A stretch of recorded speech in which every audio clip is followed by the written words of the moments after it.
O incidente do Passo Dyatlov.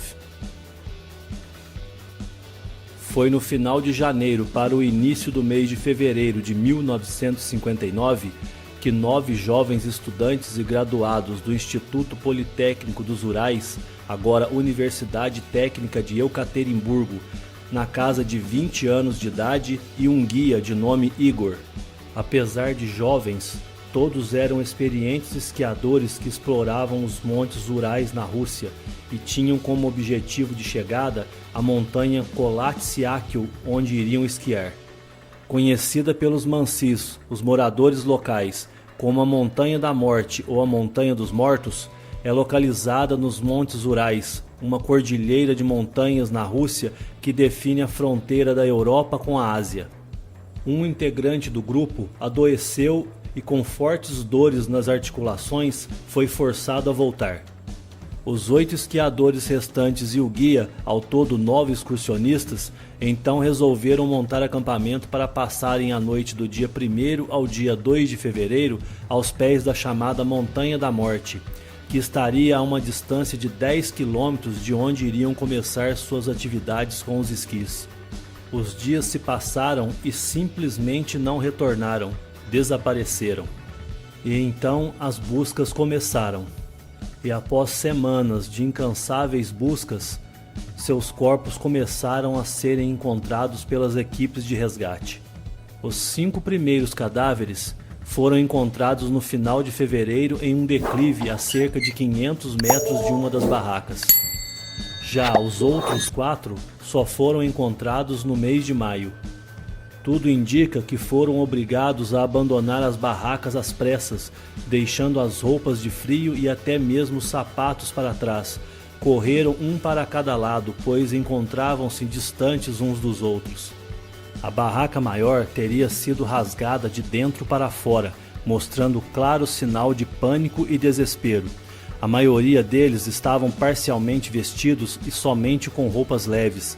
Alguns sem os sapatos, outros usavam roupas que não eram deles, dando a entender que na pressa pegaram a primeira coisa que viram à sua frente, deixando claro que teriam sido pegos de surpresa. E em meio à escuridão da noite, correram para longe do acampamento, ficando desprotegidos do frio. Na investigação, ficou concluído que 3 das vítimas foram mortos em consequência de um brutal espancamento por uso de uma força descomunal. 2 tiveram seus tórax esmagados, e 2 deles tinham sofrido um traumatismo craniano para lá de severo. Uma das 2 mulheres do grupo, Lyudmila Dubinina, de 21 anos, e Semen Zolotarev, de 38, se encontravam sem a língua e os olhos teriam sido arrancados. O restante havia aparentemente morrido por hipotermia, por ficarem expostos sem as devidas roupas de proteção ao frio rigoroso da montanha.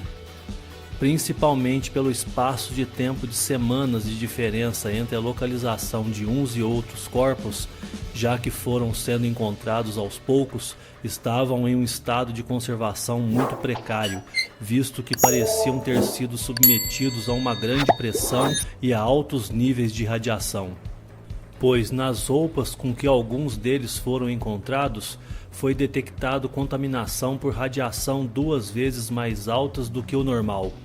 Não foram encontrados ferimentos aparentes, ou seja, externos nos corpos, eliminando assim a suspeita de que tivessem sido atacados por animais.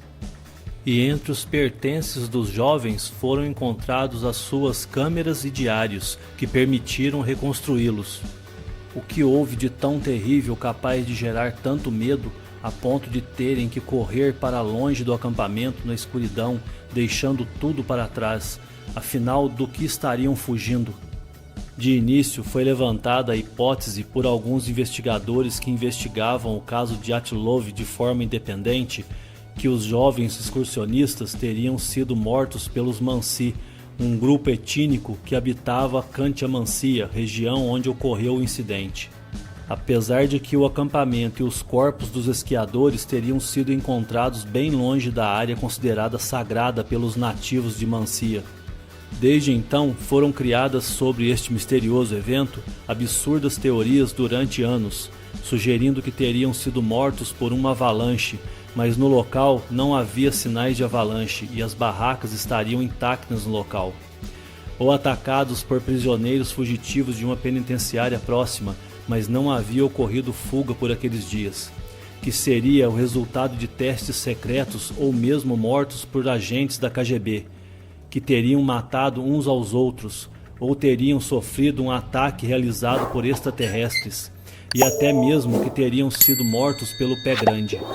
Mas o aparecimento de esferas voadoras luminosas no céu da região entre fevereiro e março de 1959 foram relatados por diversas testemunhas, inclusive militares e meteorologistas. Foi o que disse o chefe das investigações do incidente de Passo de Atlov, Levi Ivanov, em 1990, e que ele suspeitava existir uma ligação entre os casos.